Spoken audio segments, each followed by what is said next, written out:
Okay, so we could begin by doing three bows, even mental bows to the Buddha. Okay, one, two, three.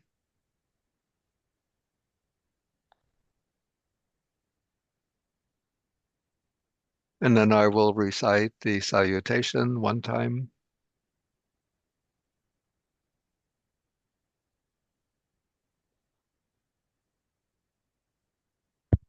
Namo tassa bhagavato arahato sama sambuddhassa. Homage to the Blessed One, the Worthy One, the fully enlightened one. Okay, so it's December 20th, and they say it's beginning to look a lot like Christmas. Okay, okay. And so we'll be continuing with our reading of the numerical discourses, the Anguttara Nikaya. So let me find and share the screen.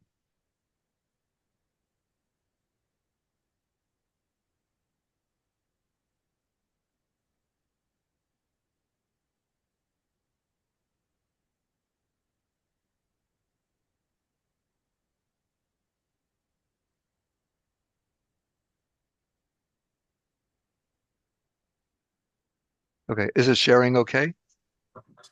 Yes, Bhante, we can see the screen. Okay, Great. okay.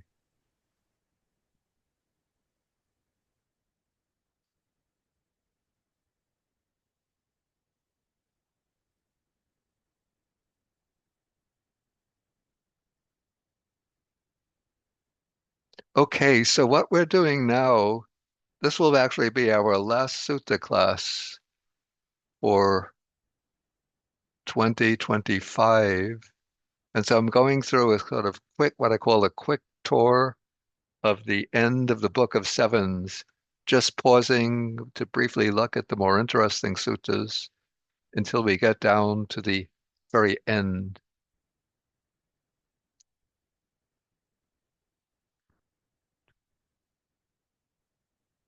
Okay, so now we come to sutta number 72. This is for intended for monastics, and it's a little bit scary for some of us.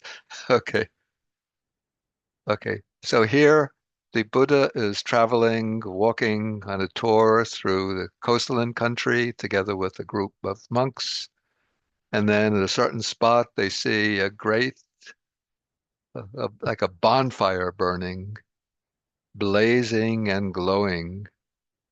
And the Buddha points out to the monks, you see that great mass of fire blazing and glowing. And then he asks a rhetorical question, what what is better, to embrace that great mass of fire burning, blazing, and glowing, um, and sit down next to it, or to embrace a a, a girl with soft and tender hands and feet and sit down or lie down next to her? And the monks, of course, naturally will reply, of course, it's far better to embrace a girl with soft and tender hands and feet and sit down or lie down next to her, but it would be extremely painful to embrace that great mass of fire.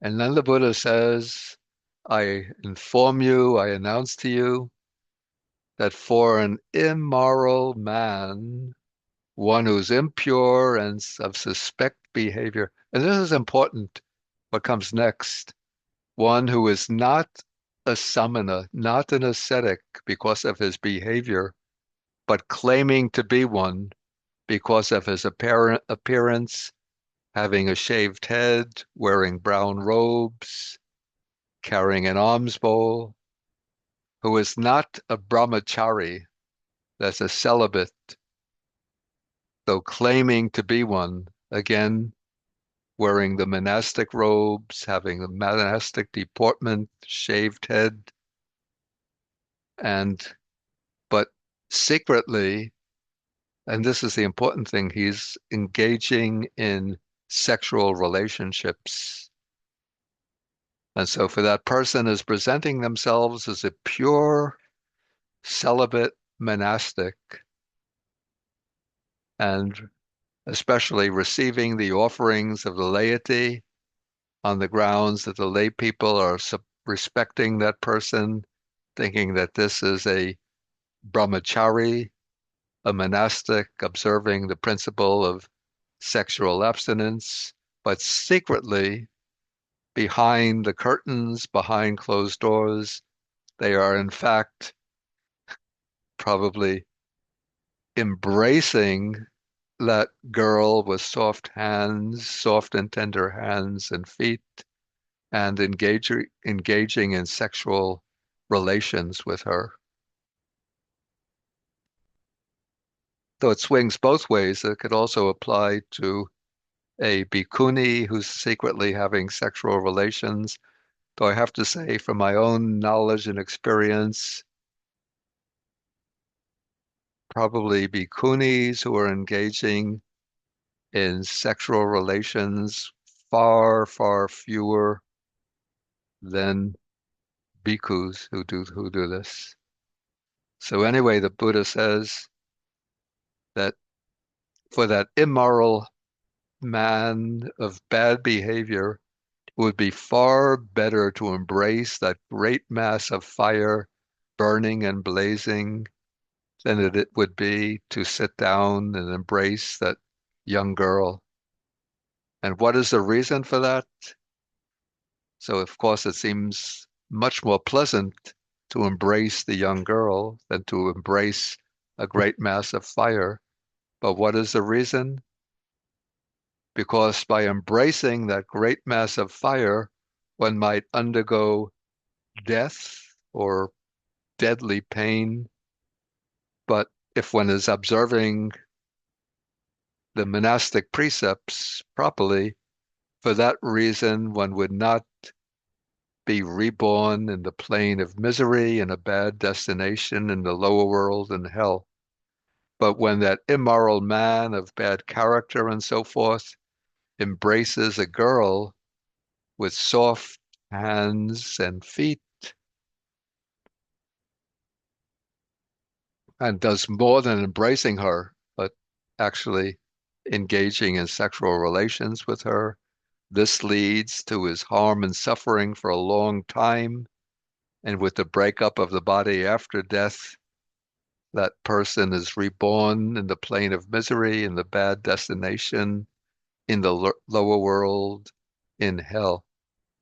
Very, very strong statement, very even scary, frightening statement. And I was reflecting on this when I was reading this class, and I have to say honestly, whether this applies fully today in the same way it would have applied during the Buddha's time. Because during the Buddha's time, of course, the Buddha himself is alive and teaching, and the Buddha is accompanied by and surrounded by a great number of monastics who are arahats. And so we could say that the spiritual power or potency of the Sangha at that time is much more powerful, much higher level than it would be today, where I have to say, even in the general Sangha, the level of accomplishment, spiritual accomplishment is much, much lower. And probably there are much more widespread cases of violation of the precepts. And even in some of the Buddhist sects and communities, there are, like to say, the Japanese Zen sects, there are married priests who also say that they're monastics. Of course, to be hypocritical and presenting oneself as a pure monastic while engaging in violation of the fundamental precepts, that would be a very heavy, unwholesome karma. But whether it would be as powerfully or as heavily destructive or harmful today as it was during the Buddha's time? I just don't know. But anyway, for somebody who is an ordained monastic, definitely don't violate that fundamental principle of brahmacharya, observing celibacy, abstaining from all sexual activities. Okay, so this is the first um, statement in in this sutta. Okay, so now we come to the second. You can see that all of these statements sort of work on the same basic principle. So what is better for a strong man to wrap a tough, let us say, a fiber rope around one's shins and tightens it so that it cuts through one's skin, flesh, sinews, and bones and reaches right down to the marrow? Or for you, he's speaking to the monks, to accept the homage of affluent kshatriyas, brahmins, or householders.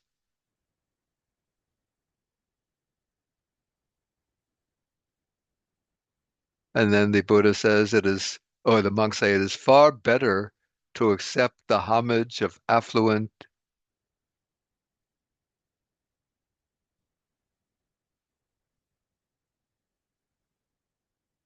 Oh, yeah, it is far better to accept the homage of affluent kshatriyas, brahmins, or householders.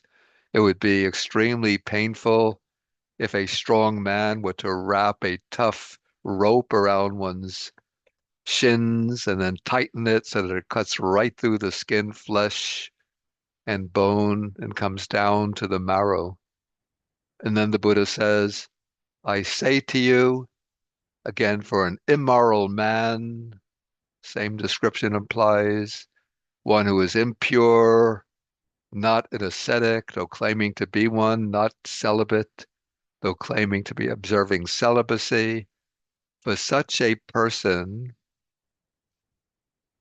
it would be better if a strong man were to wrap a tough rope around his legs and tighten it so that it cuts right down to the marrow, because on that account, that man might undergo death or deadly pain, but he would not, with the breakup of the body, be reborn in the plane of misery. But when that immoral man accepts the homage of affluent kshatriyas, brahmins, or householders, that leads to his harm and suffering for a long time. With the breakup of the body after death, it leads again to rebirth in the lower realms. And then the same principle, we don't have to go through all of the details. What is better for a strong man to strike one in the breast with a sharp spear smeared with oil, or for one to accept this is Anjali Kamma, that is reverential salutation, that is the joining of the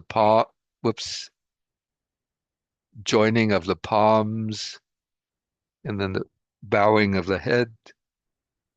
So the previous one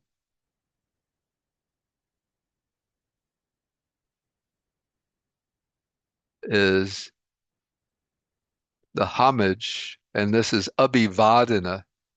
Abhivadana is like bowing down to the ground, and reverential salutation is joining the palms and then just bowing the head. And again, the Buddha says that for an immoral man, it would be far better if a strong man were to strike him in the breast with a sharp spear. Um, but when that immoral man, the one who's not observing brahmacharya, though claiming to do so, accepts reverential salutations, that leads to his harm and suffering for a long time. And then the next one, number 4, is which is better for a strong man to wrap a hot iron sheet, burning, blazing, and glowing around one's body, or for one to wear a robe given out of faith by householders. That is, if one is immoral, pretending to be a true monastic while violating the precepts. Again, the same thing. Better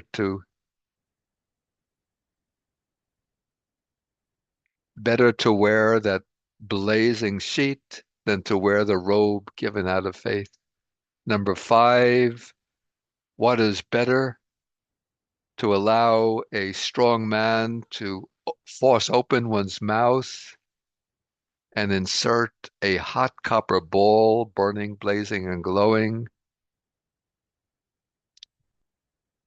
or to consume alms food given out of faith. And for an immoral man, one who's violating the basic precepts, would be better for a strong man to force open one's mouth and insert a hot iron ball or hot copper ball, blazing and glowing, than to accept or to eat the alms food offered by the faithful.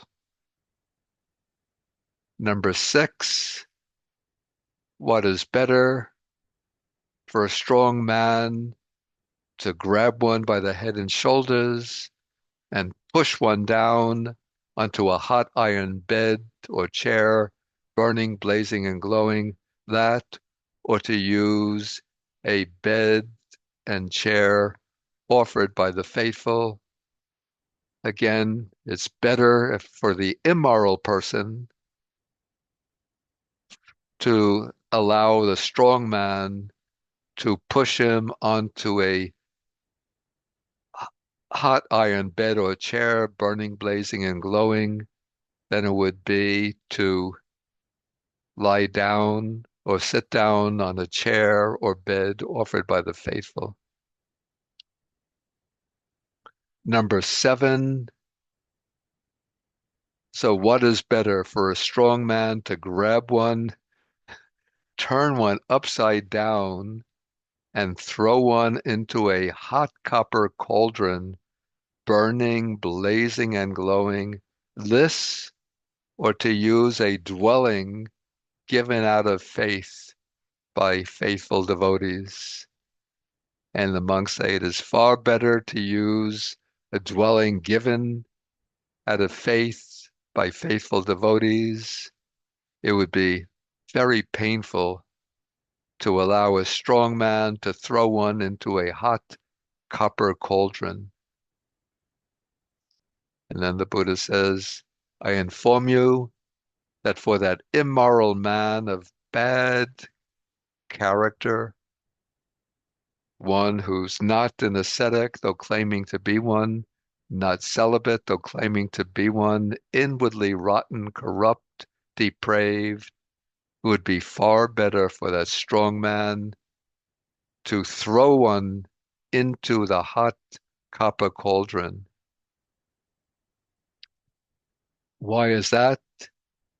Because on that account, one might undergo death or deadly pain, but one would not, with the breakup of the body after death, be reborn in the plane of misery. But when that immoral man, one of corrupt behavior, uses a dwelling given out of faith by the faithful devotees, this leads to his harm and suffering for a long time. And with the breakup of the body after death, he's reborn in the plane of misery, in the bad destination, even in hell. And so then comes the conclusion, sort of the injunction to the monks, you should train yourselves thus. When we use robes, alms food, lodgings and medicines. These services that others provide for us will be of great fruit and benefit to them because we are diligently uh, conforming to the teaching, practicing in accordance with the teaching. So then the offerings of the faithful will become sources of merit for them, of benefit to them. And then this going forth of ours will be fruitful and fertile for us because we are cultivating the path that leads to the fruits of the spiritual life. And so then considering your own good, that is enough to strive for the goal with heedfulness. Considering the good of others, it is enough to strive with heedfulness. Considering the good of both, it is enough to strive for the goal with heedfulness. And then comes a very unique, I think it's almost a unique ending to the sutta, or the narrative portion. Please don't get frightened when I read this. And so while this exposition was being spoken, 60 monks vomited hot blood. 60 monks gave up the training and returned to the lower life, which returned to the lay life, saying that is difficult to do.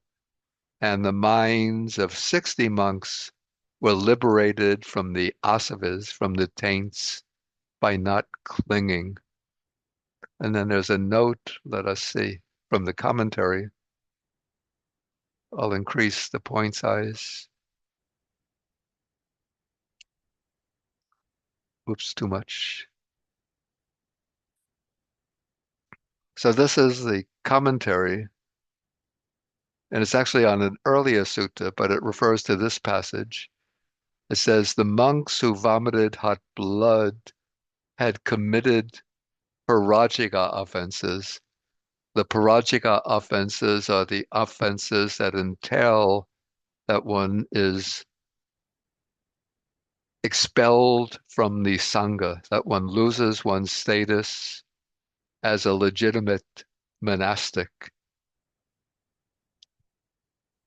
And so probably since this sutta passage is referring to one who is not celibate but pretending to be celibate, probably these monks, the ones who vomited hot blood, had been carrying on a sexual relationship with a partner while pretending to be celibate. And so those who had returned to lay life had been violating some of the lesser training rules. Maybe they were violating what are called the Sanghadisesa rules, rules that don't require expulsion from the Sangha, but are quite serious. And those who attained arhatship had purified their behavior. And then the commentary says that the discourse was fruitful for all three. So how is it fruitful for the all three? And so for the first group, if they had not heard this discourse, their evil behavior would have increased and it would have dragged them down to the realms of misery. But when they heard this discourse, then they were filled with a sense of urgency. And so they abandoned their condition, their status as bhikkhus, and some became samaneras. And this is a rather technical point that if one commits a parajika offense, an offense that negates one's status as a bhikkhu, one still can continue as a monk, but one becomes a samanera, a novice, and one can continue as a novice and even lead, if one is adhering to the precepts for the novice, one could lead a good monastic life. And so it says that they fulfilled the 10 precepts, apply themselves to yoniso manasikara, and some became stream enterers, one returners, or non-returners, and some were reborn in the Deva world. And so the teaching was fruitful even for those who had committed this gravest offense, the parajika offense.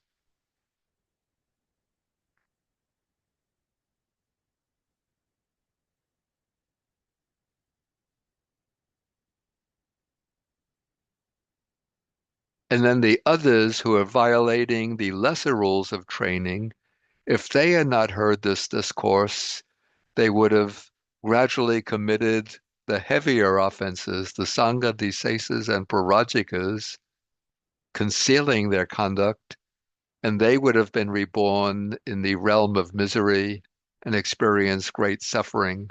But when they heard this discourse, um, they gave they gave up the training and returned to lay life, and then they became settled, or maybe they become samaneras as well. They became settled in the three refuges, observed the five precepts, fulfilled the practice of a lay follower, and some became stream enterers, once returners or non-returners, and some were reborn in the Deva world. And so the discourse was fruitful for them. And of course, for those who attained arhatship, the discourse was certainly fruitful for them. So that is the discourse on fire. And maybe there'll be some questions coming from about this discourse. So we could take some questions at this point. I see a few hands go up, so we'll start with Helen.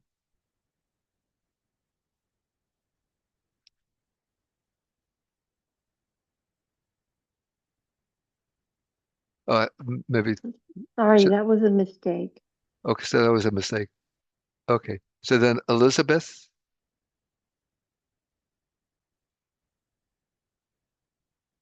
if you want to ask a question, you unmute. It's just horrible to hear all these examples.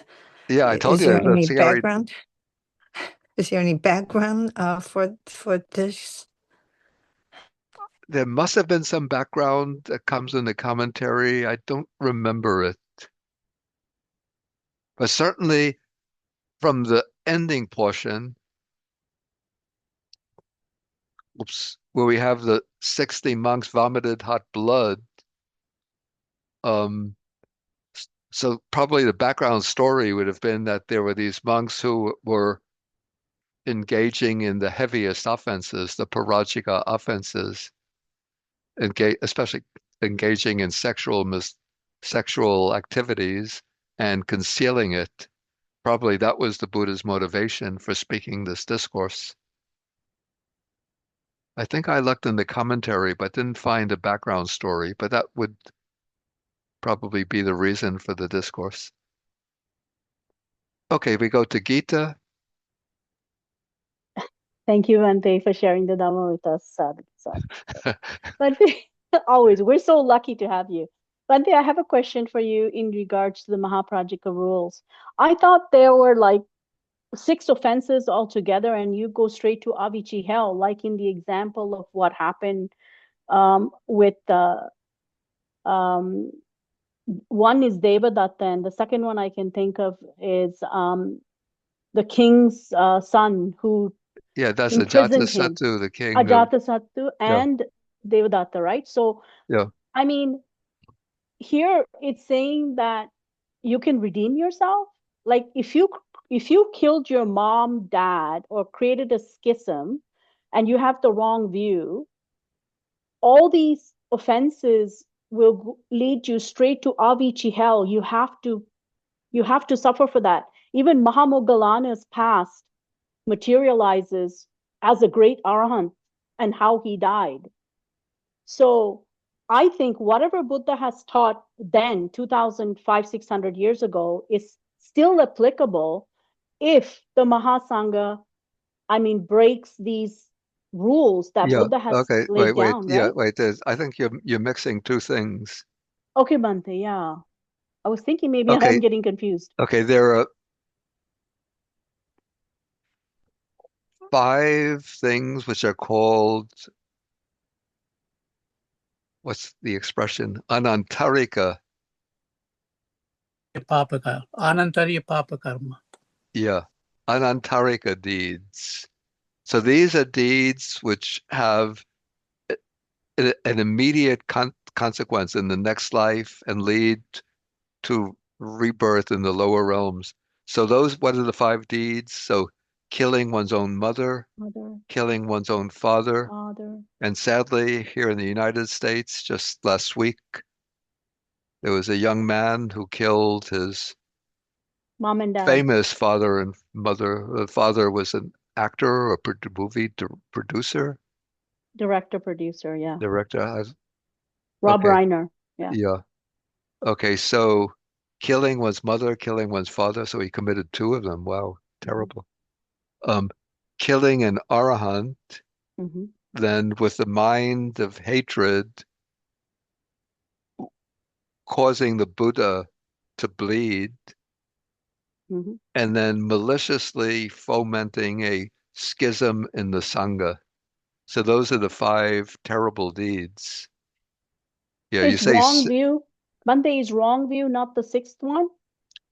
If someone has wrong view, they can commit lots of crimes, right? yeah, there's said to be wrong view with fixed results. That's niyata micha ditti. Mm-hmm. So that is excuse me, that's a view that contradicts or undermines the fundamental principles of the ethical life. Mm-hmm. I'm not sure that that view necessarily leads to a rebirth in the lower realm. I'd have to consider the conditions. Okay, but anyway, so those are the five anantarika dhammas. Mm-hmm. Okay, but that's distinct from the parajika offenses. So here what the sutta is not speaking Okay. about the anantarika Anantarika. deeds, Got it. but it's saying that monks who had committed the parajika offenses, but having heard this discourse, they were gripped by a sense of remorse and they gave up their monastic status. Some became samaneras, some became lay devotees, and then they diligently practiced the Dhamma according to their status, and then they could have reached Yeah, that's even fair, Bhante. Yeah, that yeah. makes So sense. so they didn't commit the Anantarika Dhammas. Anantarika. Okay. Yeah, that's great. Thank you for clearing that up. Sadhu, sadhu, sadhu. Okay, then we'll take Vandana. Thank you, Bhante, for your teachings. I was thinking about the story related to Ananda when he somehow got attracted to a female when on the alms round, and Buddha had to intervene to protect him for committing this kind of offense. But I Hmm. was wondering if the other monks who were not that blessed to have this opportunity to save by the Buddha, how would it will help them? Because Ananda was a close assistant, so he was able to do that. So it's just like I'm thinking that because even person like Ananda could have made this kind of offense. And one thing this connected to this, that the lay women who did that purposefully, that she tried to attract Ananda and she was almost successful. So that can apply even today.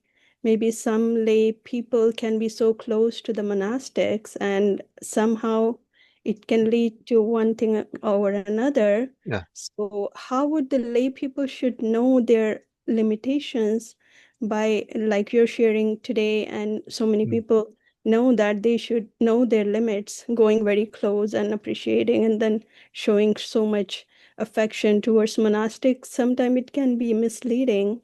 Yeah. So, yeah, Okay. can you please talk more? Okay, first of all, that story about Ananda, and then there's the girl. Her name is Prakriti. Okay, Yeah.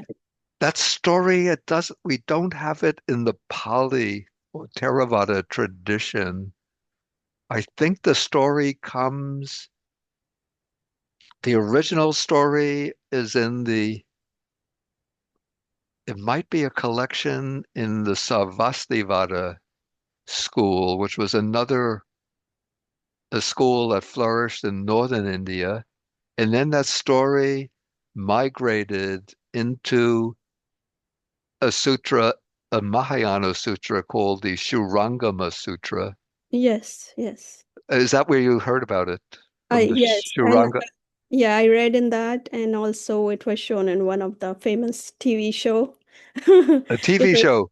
yeah, the Buddha also, but it's sure that Mahayana Sutra you're mentioning. Yes, I have that book, and Okay. I'm reading that. Yeah. Yeah. Okay. So that story I think originally the story itself is pre-Mahayana, but then it gets absorbed into the Shurangama Sutra, which is a sutra preserved in China, very influential in China.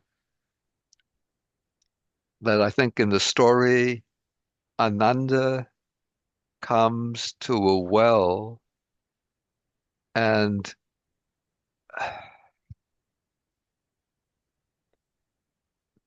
there was a girl who was infatuated with Ananda because Ananda apparently, even in the Pali tradition, seems to have been very handsome, and many women were very fond of Ananda. But this girl fell in love with Ananda, and her mother was a kind of sorceress. Yes. And so the girl told her mother that she's madly in love with Ananda and she won't be able to live unless unless she gets Okay. Ananda as a partner. And so then her mother puts a kind of spell on Ananda so that Ananda gets infatuated with the girl and meets the girl at the well for collecting water. And the girl entices Ananda to come into their house. And Ananda is about to break his monastic vows. And then the Buddha becomes aware of this and then uses his spiritual power to arouse Ananda from that fit of pramada, of negligence. And then Ananda comes to his senses and breaks free of the spell and comes back to the Buddha. And then the Buddha in the Surangama Sutra scolds Ananda, and then he recites this long dharani or mantra, which the monks are to recite in order to ward off spells of hostile forces that are trying to get control of their minds and lead them into the grip of sexual desire. So, in most traditional Chinese monasteries, the monks recite that Shurangama mantra every morning as part of the daily liturgy. Okay, but we don't find that story in the Pali tradition at all. Okay. It seems to have originated in the Savastivada school and then got absorbed in, into the Shurangama Sutra, where it becomes the Nidana, the introductory story that leads to the Shurangama Sutra. Okay, so that's the first point that you mentioned. The other point was what happens when lay people, especially lay women, get very close to monks. Yeah, so that is often it's a big problem. And I mean, it's just a natural, well, Yeah.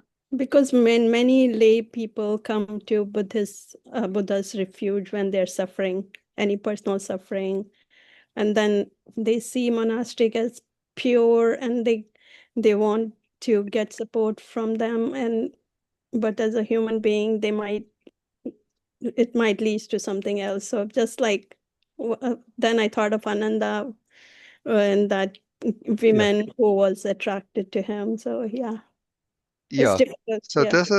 this is just human nature. So, I mean, there are countless cases of especially lay women, especially young women, Yeah. find monks very attractive. Sometimes the monks can be quite handsome. A young monk in his early 20s could be very Yeah. handsome. Yeah. And also, the monks naturally have their own human weaknesses. Hmm. And so when the young girl comes close to the young monk, or even to sometimes middle-aged monk, and originally the intention could be quite pure, that they want to get some guidance, Yeah. some inspiration, some help in dealing with their problems. So one of the sort of principles that the Buddha laid down is that when the woman wants con to meet with the monk, that there should be another person present, that it shouldn't be a Yeah. meeting one on one. Yeah. But I don't know how this happens, but I know of monks who are quite strict in observing the precepts. So when they meet with the woman, there's somebody else present, Yeah. but somehow the romance develops. I don't know how it happens. I think is like Vinaya rules or whatever rules are, they should be also taught as a sutta session. So lay people need to know Yeah. that what monks are not supposed to do and what can we do to protect them. Yeah, but sometimes the monks even explain you know, what are the necessary precautions. And as I said, when the monk is meeting with the woman, the monk will have like either another monk with him, or it could be another layman with him. And so he's avoiding the situation of having a one-on-one meeting. But I've heard of cases like this, but somehow I don't know how it happens. The romance develops, the romantic feelings rise up. Maybe they get explored through text messages and social media, what these Yeah. social media Yeah. apps like WhatsApp, Line, what are some of the others? Popular ones. WhatsApp, Line, Facebook. It could be Facebook messages. Instagram, TikTok. And Yeah, WeChat. Today there are WeChat, yes. so many, so many. I just know these names. I don't even know how they work. Okay. Oh, Some of that's them okay. One day. of course, some of them I know, like Line and WhatsApp I know, and Facebook, of course. Okay, so in some way, this Complicated relationship topic. starts to build up. So I say for a woman who wants to protect the monk, Yeah. she has to know the limits, and it's especially the monk has to know how to protect himself, not allowing himself to get too close in an intimate, you know, even initially friendly relationship with the woman. Um, but if it happens, if romantic relationships develop, then the honest thing to do, the clean thing to do, is for then the monk to formally renounce his monastic Mm. vows, his monastic status, return to the lay life, and then he can have the relationship with the woman. And then there's no problem. They could both become even devoted lay followers, Buddhist lay followers, living a household life together and Yeah. do meritorious deeds, practice the Dhamma together. So, but what this sutta is concerned with is the one who engages in especially sexual transgressions, but conceals the offense. And Mm. to get the word of the sutta, let me go back up. Yeah, the one who is not a samana. A samana is an ascetic, though claiming to be one. So to Mm. be a true ascetic, one has to be committed to the principle of brahmacharya, celibacy. And Yeah. so one is presenting oneself as a samana, but because one is of corrupt behavior, so one is not a true samana, not a true brahmachari. That is, so the danger lies in the hypocrisy, Mm. the transgression and the hypocrisy. Okay, so we'll take the next person will be Amina. Hello, thank you so much, Bhante. I was intrigued by the use of the word affluent here in describing the Khatiyas, the Brahmins, and the Yeah, householders. I was wondering, is the basic point there that it's like someone in a position to make offerings, or was there something more in the meaning of the word affluent? yeah, it's an interesting question. I never thought of it actually. I just translated it. Um, I just want to see whether it applies. Certainly it would apply to the those who make the offerings, but let's see.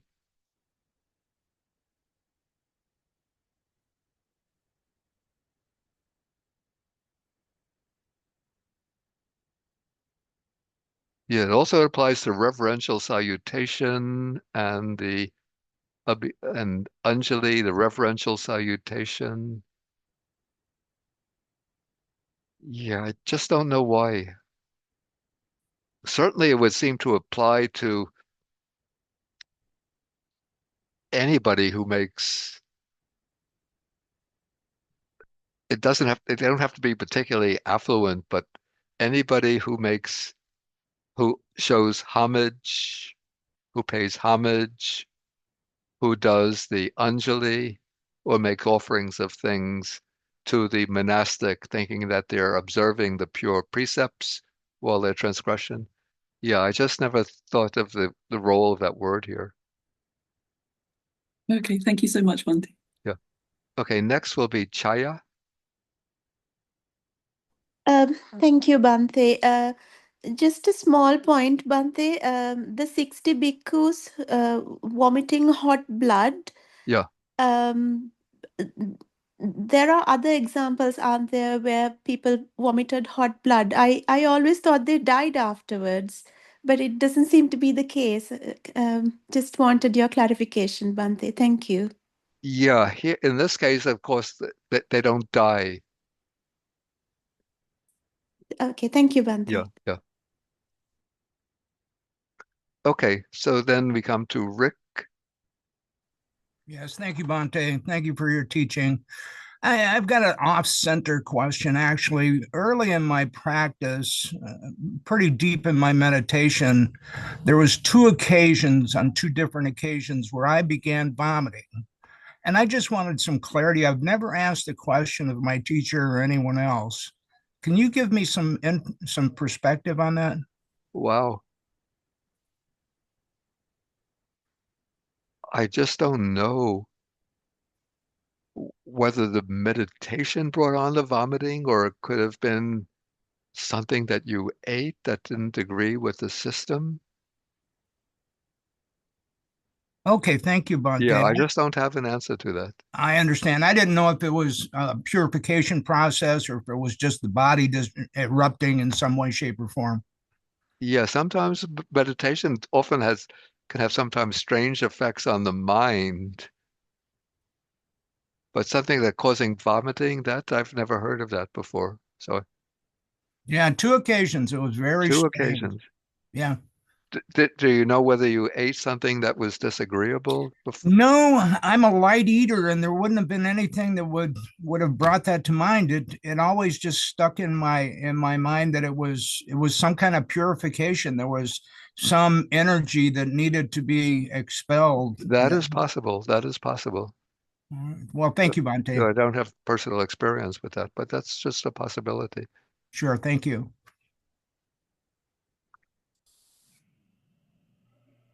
Okay, so now either Xiaoping or Min. Yes, it's me. And thank you so much, Bhante, for the wonderful teaching. I have one question. I think I don't quite get it. It's 60 bhikkhus just liberated. So I'm thinking this sutra is kind of pretty scary. And the Wait. The sutra is what? So based on this structure is kind of pretty like scary, and then they have several kind of like very harsh consequences if you break precepts. So if all the bhikkhu will be more careful about the precepts, I can understand. But the 60 bhikkhu just immediately liberated. So I can't. Oh. Wait, the 60 bhikkhu, I didn't catch the last thing you said. The 60 bhikkhu and get liberated. So basically, it's the very end. And there's 3 groups. And the last group, they just remove all the tents. Yeah. And then I think based on this structure, how that happened. Because the comments basically say how they benefit those first 2 groups. Yes, 60 people were liberated from tents. Yeah. And then cleaning. And this structure just like pretty scary. They describe the. So how did it happen that they were liberated from the taints by listening to the sutra? Is that it? Yeah, that is my question. Yeah. I would think that they were probably already pretty, very, very accomplished in their practice, and so this sutta would have instigated in them a sense of urgency. So while they were listening to the sutta, they developed a strong sense of urgency and so applied themselves quickly to the development of insight, to the vipassana knowledges, and in that way they were able to eradicate the taints. Yeah, that would be my guess, but yeah, nothing further is said, just this passage. Thank you so much, Bhante. Okay. Okay, John Good morning. E. Yeah. Yeah. So while reading it, I couldn't help but think of the Western tradition and Christianity and Jesus confronting the leaders of Judaism in the first century. Yeah. And he calls them whited sepulchres, right? Whited sepulchres. They're claiming to be something they're not. They're receiving reverential treatment. Yeah. And they like it. And it seems to me that this is, we focused a lot on the sexual aspect here, but each one it comes to ego, it comes to pride, and I'm like on fire. And I was intrigued, and I think that's part of the use of the word affluent is, well, the use of the word what? Affluence. Yeah. Because when I go to this house, I get a little bit of white rice. But when I go to this house, I get some curry in it and some mince and some spices. And so I like the affluent adherence, I see. That's a good point. About me. Yeah. That's a good point. Yeah. So, I was reading this morning, actually, Thich Nhat Hanh suggests that there's a story told by the Buddha. And I was also intrigued by the contrast of the 2 words, of using one word in one part of the teaching and that word not being mentioned in the second part of the teaching. And the word I'm thinking of is strong. There was a strong man who disciplined himself in this terrible, seemingly torturous way. And then there was one who sought pleasure, right? It doesn't say a strong man sought pleasure, So, yeah, in the first one, he doesn't use the word strong man, but in all the rest of the discourses that follow, he starts off by saying, if a strong man disciplines himself in this way or that way, which seems extreme to us. Wait, you're talking about this sutta here, or? Yeah. If we go back over so we're in fire, right? Sutta 72. Okay, let me get up. And if we go to section 3. right? And it says, what do you, okay, right here, section 2 even, because he does the same thing over and over again. Oops. It's all right. It's good. So Okay, this is the first one. He doesn't say strong man, but in okay. section 2, which is better for a strong man Okay. to wrap a tough horsehair Yeah. rope around both one's shins, blah, blah, blah, Yeah. or for one to do this. Yeah. In what I was reading this morning, it suggests a story from the Buddha, and it doesn't give me a source, but it says two strong men Yeah. are dragging a third man along in order to throw him into a fire pit. Yeah. He cannot resist. And Yeah. finally, they throw him into the glowing embers. And Yeah. then it suggested, these strong men, the Buddha said, are our own volition. So it seems to me that this is getting down a bit. This is kind of touching on right intention, yeah, right effort, yeah, more than some of the other Eightfold Paths. And to me, it's very rich if I look at it in allegory, you know. And in real life, the Trappist monk Thomas Merton fell in love with a woman late in his Yeah, life. that's true. Yeah. He was in his 50s, I think. And Yeah. he had to wrestle with that for a time. I read his journals. Yeah, And I he know. did come out and Yeah. stay true to his vows, but it was a struggle. So Yeah. these things are hard. And the Buddha says here in this sutta that, yeah, this is a difficult way. Yeah. So thank you for your teaching today. It's always so good. Yeah. But that what you related is something of a parable or an analogy. The two strong men grab somebody by the arms or legs and drag them to the charcoal pit. Yeah, there's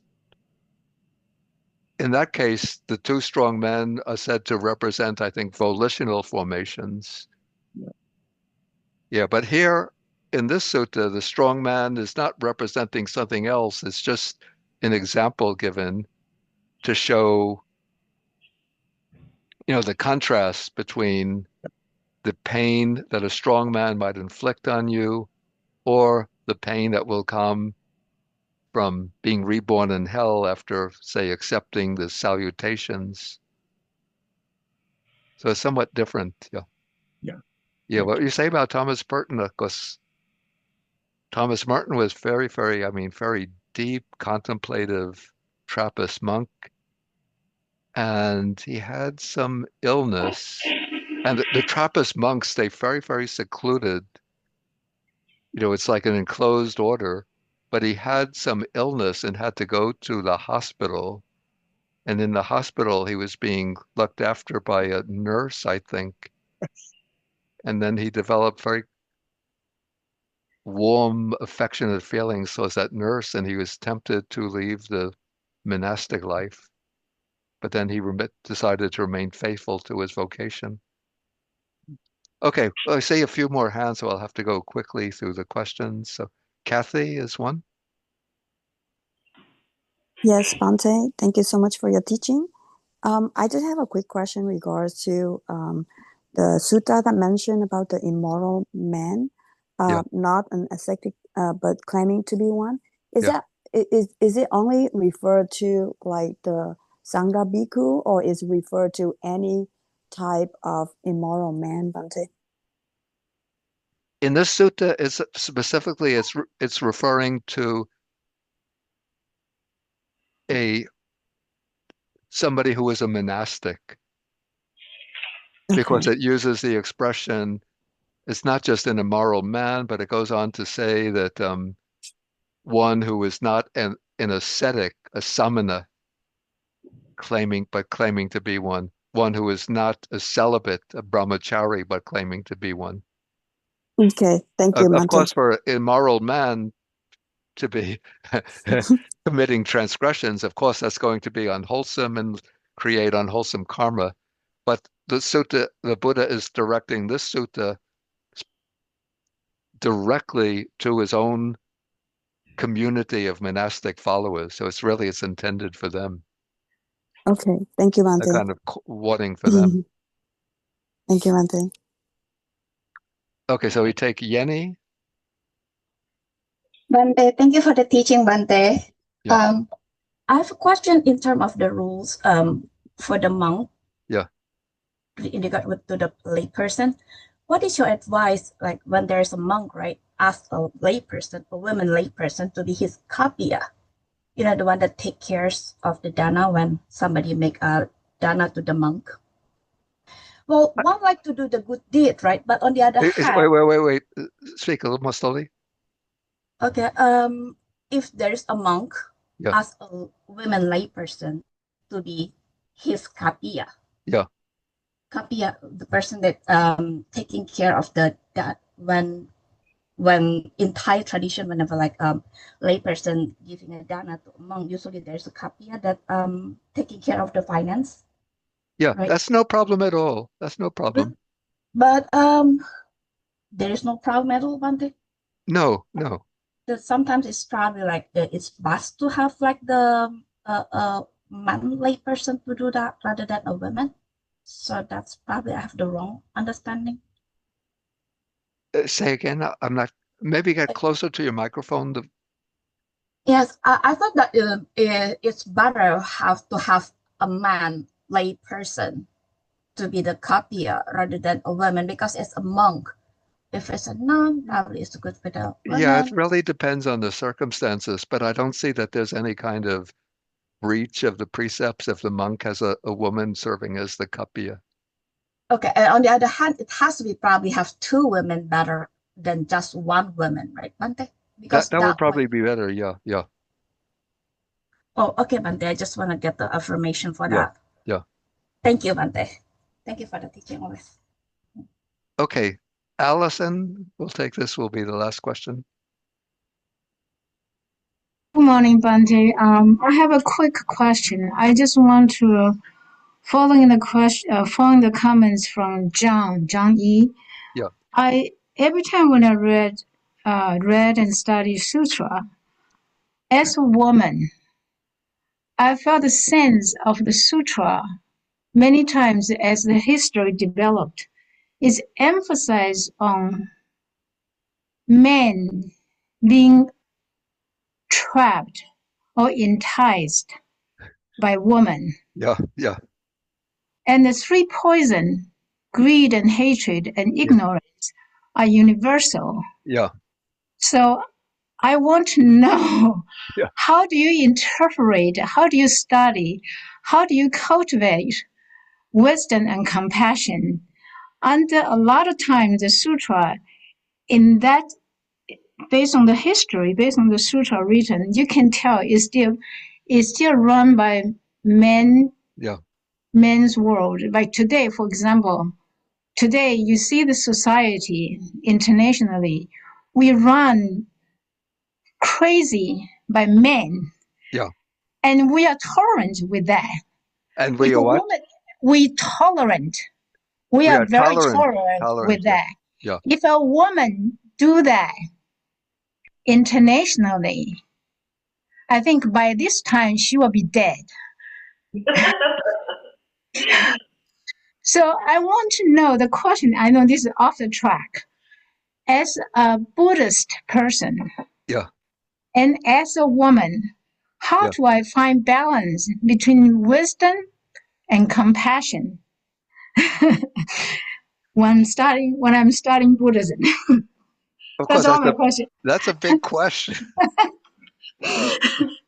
So I'm not going to try to deal with that question, but what's certainly true is that the Buddha's teaching, historically, it comes out of a male-dominated society in which the male is taken to be sort of the paradigm, the model. And especially the Buddha has established a monastic community.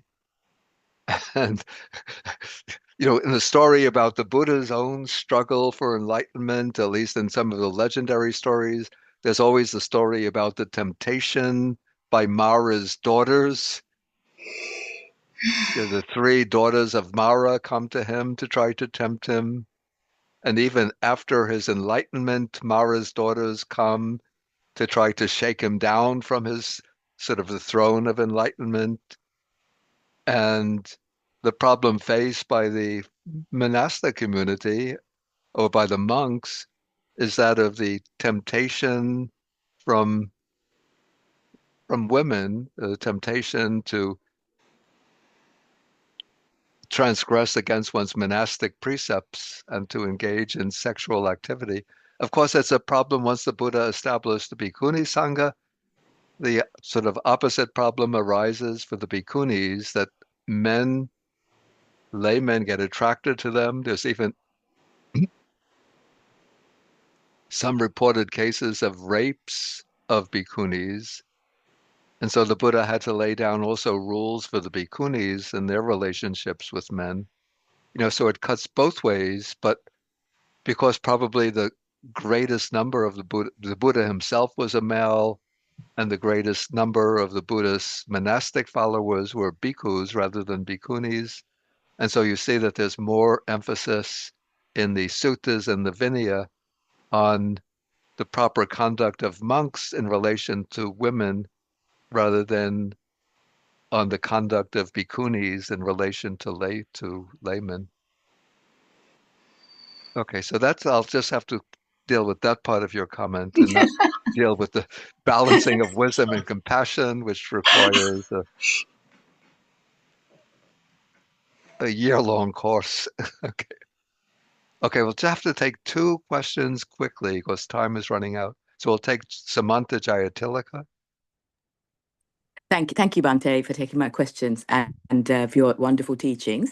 I was just wondering, why is it that, if I'm correct in saying this, a woman can never become a Buddha? Is that true? And why is that, if I may ask that question, Bhante? Okay, is it true as a fact? That I don't know. But it's said in the Buddhist, in some of suttas, there's two places in the suttas, it's said that a woman cannot. Okay, what it means is that in the final lifetime, a person who is a woman cannot become a Buddha. It doesn't mean that a person who's a woman now cannot become a Buddha in the future. But if the woman aspires to become a Buddha, at some point in the process of cultivation, they would have to undergo the gender change and become a male. Okay, so this is my understanding. And, I didn't lay down this principle. So this is just what is said in the Buddhist text. Whether the Buddha himself said this or whether this is an interpolation by a later generation of monks, patriarchal monks, that I don't know. But my understanding would be this. Against the background of ancient Indian society, people in position of supreme authority in the secular realm, this would be the king. In the household, that would be the father or the husband, would be males. And so transposing from the secular realm into the spiritual realm, the person who would be considered to have supreme authority, the one that people will listen to and that they would regard as authoritative, would be the male. And so for this reason, the person who occupies the position of a supreme Buddha would have to be the male, not because of the enlightenment itself, but rather because of taking on the position of the teaching authority, being the authoritative figure who founds the Sangha, who founds the sasana, the teaching, the authoritative figure corresponding to the authoritative figures of the worldly life would be the male. In the worldly life, the authoritative figure, as I said, is the king, and the ideal king is the wheel-turning monarch. And so in the spiritual domain, again, the authoritative figure would be the male. That would be my understanding. Thank you, Bhante. So would it be is it a tradition then that's been passed down like a strong tradition, Of course, it a is. male It's a tradition that's tradition? passed down. You mean about that only the male can become the Buddha? Or yes, and the teachings of the Dhamma of the ruler will be a male Yeah, dominant yeah, person. yeah. And I think we have to understand that against the background or the backdrop of ancient Indian society. Yeah. Yeah, and in Oh. ancient Indian history, even right up almost to modern times, I don't can't think of an example of an through Indian history of a queen who becomes the ruler of the country. Even in China, which also had a patriarchal culture, there are cases, several cases of empresses who became the de facto ruler of the country. But in India, I think the only time a female became really the chief political ruler of the country was in the 1970s No, when, Bhante, 1857, Rani of Jhansi oh, is, really? yes, she was a queen and a very fierce one. What And is her name? her name was Lakshmi Bai, but we call her Jhansi, Rani of Jhansi, Queen of Jhansi. It's Okay, a, so then, yeah, but it was in the 1857, 19th century then. 1857, yeah. Okay, so the 19th century. Yeah. Okay, we'll Thank you, have to move Bante. quickly. Okay, so this is Sumana. Bante, I just wonder the issue about misogyny, like hatred against women, Bante. Yeah, It's not I see it. It's because it's not only male, but like woman, fellow woman with each other, like they hate each other as well, like and um, I remember in the sutta, Mara, wait, Mara is not a woman, but Mara is always a male figure. So yeah, it's not fair to always kind of project on the woman to be a seducer of the monk. yeah. So I just wonder, what do you think about this, Bante? I'm not quite sure of the point because Mara doesn't try to seduce the Buddha or the monks sexually, but Yeah, Mara but sends his daughters to try to seduce or to seduce the Buddha. right.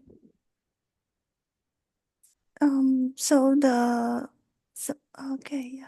Thank you, Bante. Yeah. Okay, so we'll just take one more question, then I'm going to have to end. So this will be, is it Quinn? Pronounced Quinn?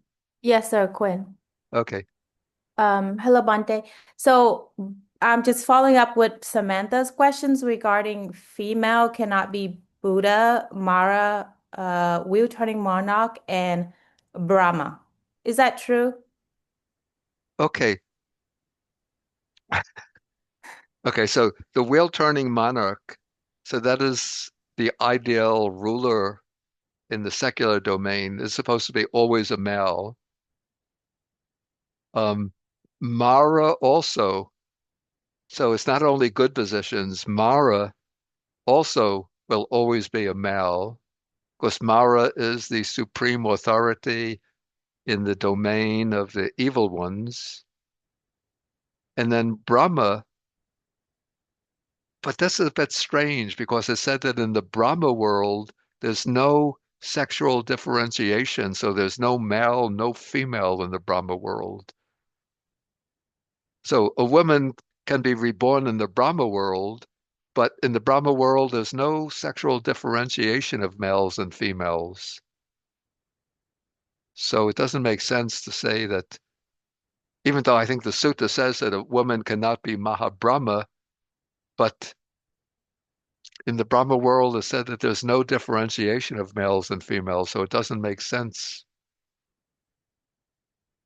Um, What was the last part of your question? I I was listening to the audio, and it was just talking about how women cannot be a Brahma, and then we are there are some suttas say that we have to aspire to be, to that realm, and as I don't know, I was just kind of No, confused about a that part. woman can be reborn. Certainly, a woman can be reborn in the Brahma world if she develops the Brahma Viharas to the level of the jhanas, or develops the jhanas or the Brahma Viharas. In that case, one will be reborn in the Brahma world. Thank you, Bhante. Okay, I'll see if we could squeeze in one last question. Sharanya? Thank you, Sharanya? Bhante. Bhante, really quick. It just seems like the Tibetan way of practicing is practically the opposite of everything that the Buddha recommended for the monastics. So, in a way, does this feel like the Tibetan way is the long way home? How do we make sense of the cultural aspects of the practice that's completely in opposition to celibacy, not being a householder, not having genetic passing, hereditary Not passing having of what? titles? Not having what? Oh, Bhante? Yeah, it sounded like not having genetic fasting. No. I meant that they have children, and a lot of times the role and responsibilities pass on. It's hereditary. So I guess I'm just wondering if the Tibetan way is a longer way on the same to the destination. Like, what are your thoughts about the how the culture plays in the way Dharma is practiced? Yeah, it seems a lot of Tibetan Buddhism is influenced very, very strongly by Tibetan culture. But what I should say is that the Tibetan Buddhism, they do have monastics. At least they have the bhikshus. They don't they have nuns, though not bhikshuni until recently. They don't have the bhikshuni ordination, but they do have the bhikshus. So there are monastic orders or there are monastics within the Tibetan orders. But you see, that's particularly, I think it's in the school called the Nyingma school. They have lamas who are trained in Buddhist meditation, Buddhist scriptures, Buddhist teaching. So they're qualified teachers, but they don't take monastic vows. And so they live with families, they have a wife, children, but within the framework of that culture, they've been trained and qualified as teachers. What gets a little confusing is that they wear a kind of maroon colored robe, which is the same color robe as that of the celibate monks, but there's a difference in the robe that you have to look carefully to distinguish them. But it can lead to the wrong understanding that the Nyingma school has married monks, which is not the case. The Nyingma school will have ordained celibate monks, and they have married householder lamas who are teachers but not monks. Okay, I'm going to have to end now.